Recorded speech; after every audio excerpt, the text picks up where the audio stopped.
नमस्कार. आपण काही ना काही किचन हॅक्स शोधत असतो. सोप्या सोप्या गोष्टी असतात, पण आपल्याला माहिती नसतात, ज्यांच्यामुळे आपले आयुष्य सोयीस्कर होईल. अशा गोष्टींपैकी एक म्हणजे किचन हॅक्स. आपण गप्पा मारतानासुद्धा एकमेकींना असे हॅक्स विचारत असतोच. छोट्या छोट्या समस्यांसाठी असे हॅक्स मैत्रिणींशी शेअर करत असतो. तुमच्यासाठी उपयोगी अशा किचन हॅक्स आहेत, जाणून घ्या कोणत्या त्या.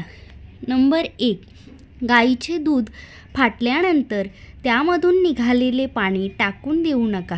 त्या पाण्याचा वापर पराठे तसेच चपाती यांची कणिक मळताना करा. नंबर 2, स्वयंपाकघरात लागणारे मसाले एकदम भरपूर तयार करू नयेत. 3 किंवा 6 महिन्यांनीच करावे. त्यामुळे मसाले स्वाद कमी होत नाही आणि पदार्थ अधिक स्वादिष्ट होतो. नंबर 3, अद्रक लसूण पेस्ट तयार केल्यावर त्यात 1 चमचा तेल टाकून मिक्स करावे आणि फ्रीजमध्ये ठेवावे. यामुळे पेस्ट खूप दिवस टिकते. त्यामुळे तुमचा रोज रोज मसाला बनवण्याचा तुमचा वेळ जाणार नाही. नंबर 4, हिरवी मिरची जास्त दिवस टिकावी यासाठी त्याची डेट काढून एका डब्यात भरून त्यानंतर ती फ्रीजमध्ये ठेवावी. त्यामुळे मिरची जास्त दिवस टिकते. नंबर 5, खसखस ही फ्रीजमध्येच ठेवावी. भगरसुद्धा फ्रीजमध्येच ठेवावी. नंबर 6, बेकिंग सोडा वापरून झाला की लगेच तो फ्रीजमध्ये ठेवावा. त्यामुळे पदार्थ छान फुलून येतो. नंबर 7, पुरी लाटल्यानंतर तळण्यापूर्वी 10 मिनिटे फ्रीजमध्ये ठेवावी, ज्यामुळे तळताना ती जास्त तेल शोषून घेणार नाही. नंबर 8, नेहमी फ्रीजमध्ये पदार्थाचा वास येऊ नये यासाठी फ्रीजमध्ये कोळशाचा 1 तुकडा ठेवावा. फ्रीजला कोणत्याही पदार्थाचा वास येत असेल तर लिंबाचे लहान तुकडे कापून फ्रीजमध्ये ठेवावेत. त्यामुळे फ्रीजमधील वास निघून जाईल. नंबर 9, नवीन पदार्थ बनवताना सुरुवातीला अगदी थोड्या प्रमाणात बनवावा.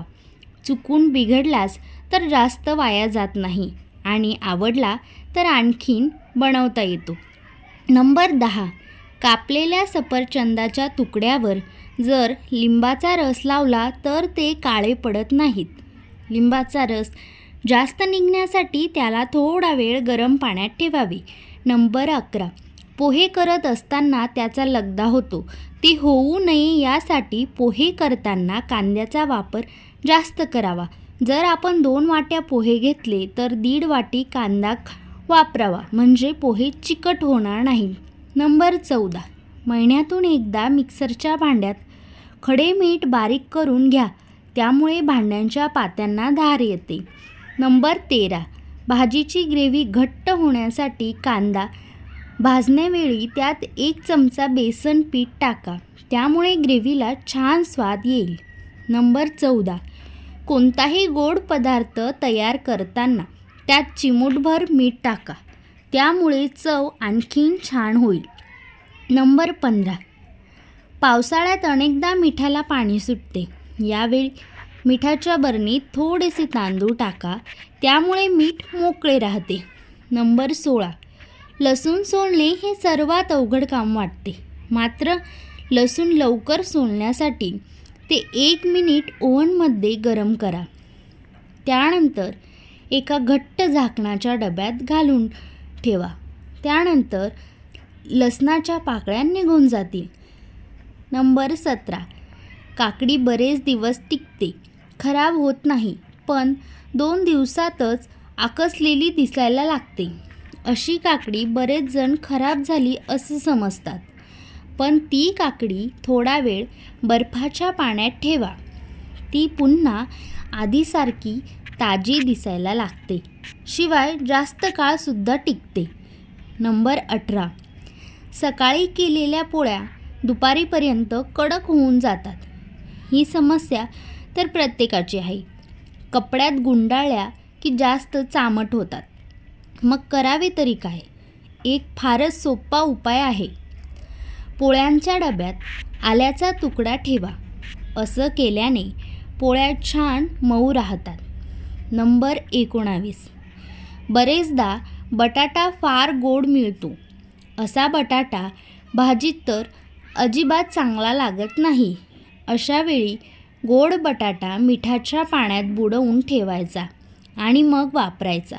असं केल्याने बटाट्याचा गोडवा कमी होतो. नंबर 20. कांदा चिरायला लागल्यावर डोळ्याला पाण्याच्या धारा लागतात. डोळे झोंबतात.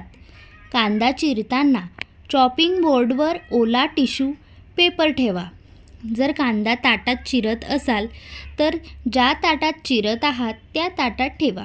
असं केल्याने डोळ्यांना कांदा झोंबत नाही, तसेच डोळ्यातून पाणी पण येत नाही. नंबर 21.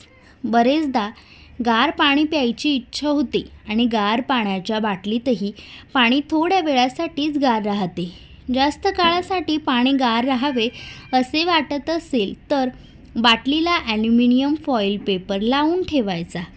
पाणी दिवसभर गारच राहते. तुम्हाला जर ही व्हिडिओ आवडली असेल तर व्हिडिओला लाईक करा, जास्तीत जास्त कमेंट करा आणि नक्कीच जास्तीत जास्त शेअर करा. तुम्हाला जर माझ्या टिप्स आवडत असतील तर आपलं स्वयंपाकघर या चॅनेलला नक्कीच सबस्क्राईब करा आणि शेजारील बेल आयकॉन दाबायला विसरू नका, जेणेकरून आपली व्हिडिओ सगळ्यात आधी तुमच्यापर्यंत पोहोचेल. बघत राहा आपलं स्वयंपाकघर. थँक्यू. धन्यवाद. खुश रहा.